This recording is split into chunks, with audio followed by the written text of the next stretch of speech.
Is the Lumix GH7 ready for Hollywood? This is definitely an interesting question that hopefully I will answer throughout this entire video for you guys. In fact, I just got back from the production of No Good Legend. It is a creator production, so there was a ton of other creators that were involved, and you should definitely go check out all of their videos as well. But I had the unique experience, as well as Kofi Yaboya, of being the camera operator on this production. So that means I had hands-on access with the Lumix GH7, as well as the ARRI Alexa Mini LF. And before we get too much farther in this video, I feel like I need to, hold on one second, I just need to do something.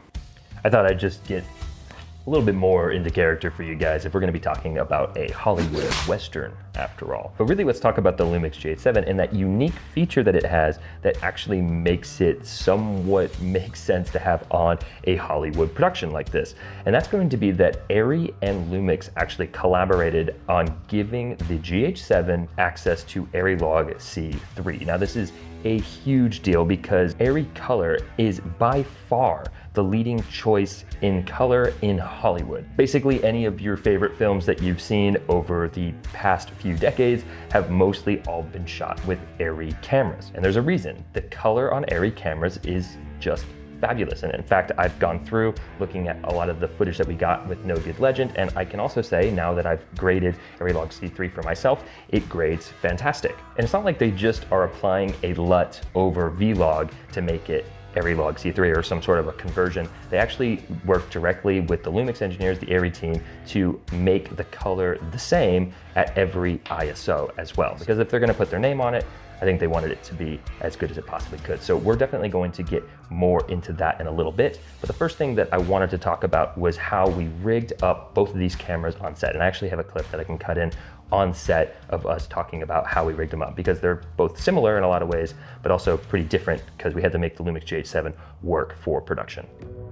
Okay guys, so I'm here with Adam, my first AC. He's the one who makes sure that everything works and is operational. This is the GH7. We're gonna go ahead and walk through all the things that it takes to make it work for a proper production. So would you mind walking through? Yeah, so the GH7 has a wonderful image, but to use it in a production environment, there are a lot of things we can add that improve the way we use it. The first thing is we added a V-mount plate. We're using Condor Blue's Pro Power Plate, and that just allows us to power all the accessories. Running off this battery, we have a focus unit, as well as our top monitor, which gives better visibility, and our Hollyland transmitter, which allows multiple people to view the feed remotely. We're also using an adapter to use PL lenses. You could use autofocus lenses, but these PL lenses deliver a quality that's far greater than any photo lenses. So these Atlas Orion Anamorphics are giving us a really unique look and a really awesome Western feel. And then on the front, we've got the new Condor Blue matte box, which gives us multiple filter options. It also gives us the ability to block sun flares. Right now, the sun is really low. And if you don't have something like this brow, you could get flares that you don't want. Guys, I think Adam needs a YouTube channel because he went through that beautifully. One of the things that we've had to keep in mind the whole time about the GH7 is that it is on a micro four thirds sensor, and the Alexa Mini LF is full frame. So our lensing options have had to be different because of that. But we were using, or Brittany was actually using an app that allowed her to compensate for that, so she was able to plan out the shots well. So it's kind of surprising the quality that we're able to get out of the GH7, although we did rig it up quite a lot. So this is what I've been shooting with today. This is the Alexa Mini LF, and obviously we had to completely rig it out in order for it to do everything we need to do. Kofi actually shot with it all day yesterday. Kofi, what are some of the things that we have to have on here to make it work for us? Okay, so I'm first of all gonna say a special shout out to our first AC because he built the camera. It wasn't me that did it, but there's a couple of things that you need on here. Now, we actually have some Condor Blue parts on here as well. This part in the middle is made by ARRI. This is the ARRI cage, and that's how you can mount it on your rods. Now, all the rods are also gonna have your side handles. Now, what I like to do when we're doing with the easy rig is we have one forward and one back, which makes it easier to kind of almost hold it like a minigun of sorts in order to make it more stable on an easy rig. Now, on top of that, we do have the... Okay, well, horses. The horse wanted to tell us that we are also using the Hollyland Pyro S monitor that's a transmitter and receiver at the same time.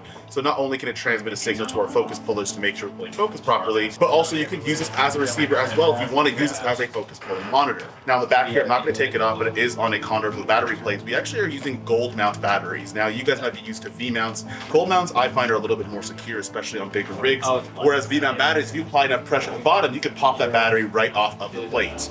Now I mentioned this in my video and you can check it out. No, I'm going to plug myself. You can plug yourself. Yeah. Perfect. Okay. Now I mentioned this in my video and you guys can go and check it out, but we are using this in a multi-cam scenario. Right now we have the ARRI Alexa Mini LF and the GH7 Connor's going to break down, but in multi-cam situations you'll also need something called time code. That way it syncs all the audio with our sound team and the other cameras. Another thing that we also have as well is our dovetail plate, which makes it easy to get on tripods. A lot of these companies did sponsor this video. That's how, or these, all of our videos. So that's how we're able to make this full production. So if you guys want to see any of our sponsors, we'll have them all linked to our B&H links down below. All right, let's settle in, everybody. Pictures up. Let's do it.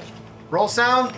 Now, as you saw in that behind the scenes footage, we were using Atlas Cine anamorphic lenses. And one of the cool things about all these Lumix cameras that have come out lately is that they do have anamorphic D-squeeze support built into the camera. So that's going to allow us to use all the lenses that we would actually want to use while we're on a more professional proper shoot, like all these PL lenses. And we can account for them being anamorphic lenses as well directly in the camera, which is fantastic. Now, one thing I forgot to mention about the ARRI C3 in the Lumix GH7 is that it is an additional cost in order to get that unlocked in your camera. I think the reason why they did this is just not everyone's gonna necessarily want to have that, but yeah, you do have to pay a little bit extra to get that license to shoot ARRI C3 in the GH7. But if you decide to do that, that's going to allow you theoretically to seamlessly color grade between the GH7 and a proper ARRI camera like the Mini LF that we had on set. Now, again, as you see in a lot of this behind the scenes footage, it definitely took a lot of different gear to make this production happen. So I'm gonna go ahead and play some behind the scene clips so that you guys can see some of the things that we were actually using while we were on the set of No Good Legend. So for this production, I've been the first AC for the B cam, and we're using the Hollyland Pyro S. They've been great because we've been able to actually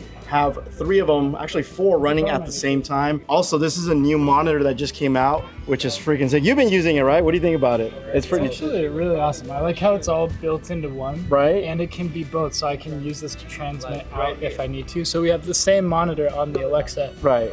And it's pretty awesome. So if you want to mount this to your camera, again, this could be a transmitter or receiver, which is pretty clutch. So I've been using these Hollyland Solidcom C1s. They're pretty cool. What's great about them is that they haven't cut out at all, which is great. And also the battery life is pretty incredible. The most important thing though is gonna be range, because we're all walking around this entire ranch and I could be all the way far away as long as I'm somewhat close to the hub.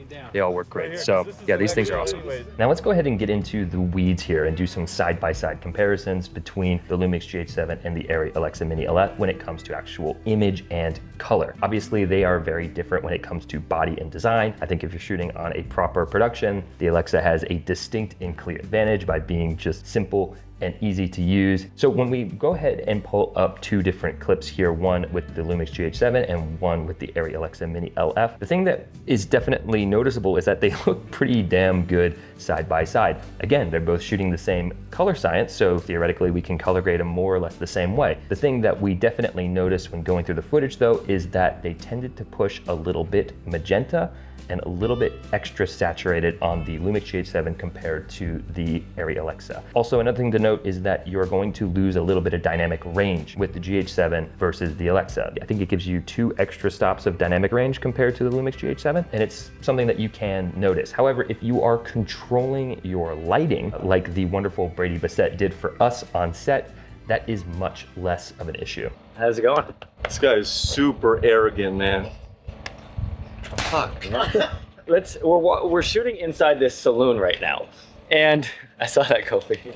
We're shooting inside the saloon, so we're shooting what's called a day interior. So now we see this big light bounce right there. Let's talk about that. It's a 12 by 12 ultra bounce is what it's technically called, meaning it's a big white bounce light, and it's angled that way because it's taking the skylight, bouncing off of that and shooting it into this window. So we're gonna see all this play out in a second. So we're coming over here to our 2 lights. So we're going for a Western look, which means we're getting really gritty sun coming in from the outside. We got dirt everywhere. We wanna emulate that with our lighting. So we've got this M18 and we've got this through this. Right here, this is called a gel. So these lights are stuck at just a white light. They're just very daylight white. but we want like a sunset feel, right? Or like a later afternoon sun. The sun's gonna get warmer as the sun sets.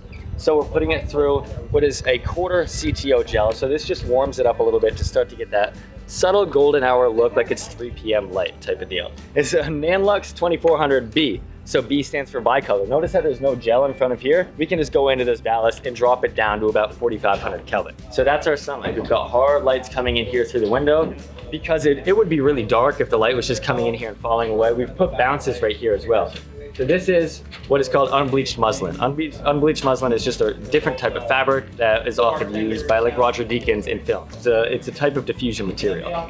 So it's bouncing really nicely off that. It returns a really smooth, soft, matte return. So that's what we're going for. It's just a little bit of return light and keeping this really nice, warm, comforting inside look. Now, one thing I think is worth mentioning is on the second day of No Good Legend, we definitely shot into the night. So I think our call time was 1 p.m. give or take, and then we shot until 2 in the morning. And that's definitely where we pushed the Lumix GH7 to its limits. Now, it's definitely not a slouch when it comes to night videography. It can do pretty well at higher ISOs, so it's not necessarily the biggest issue. And as you can see, I have a Lumix GH7 clip up here for you guys to see right now. And then here it is next to an ARRI Alexa Mini LF clip. And I think what I'm noticing is that there is still that special magic when it comes to the ARRI Alexa. The GH7 looks fantastic, and I think that it pairs very nicely with the Alexa, but there is that Mojo. It kind of feels like that old Canon Mojo that we used to always hype up about with like the Canon color science. ARRI just has never lost that. They've just always had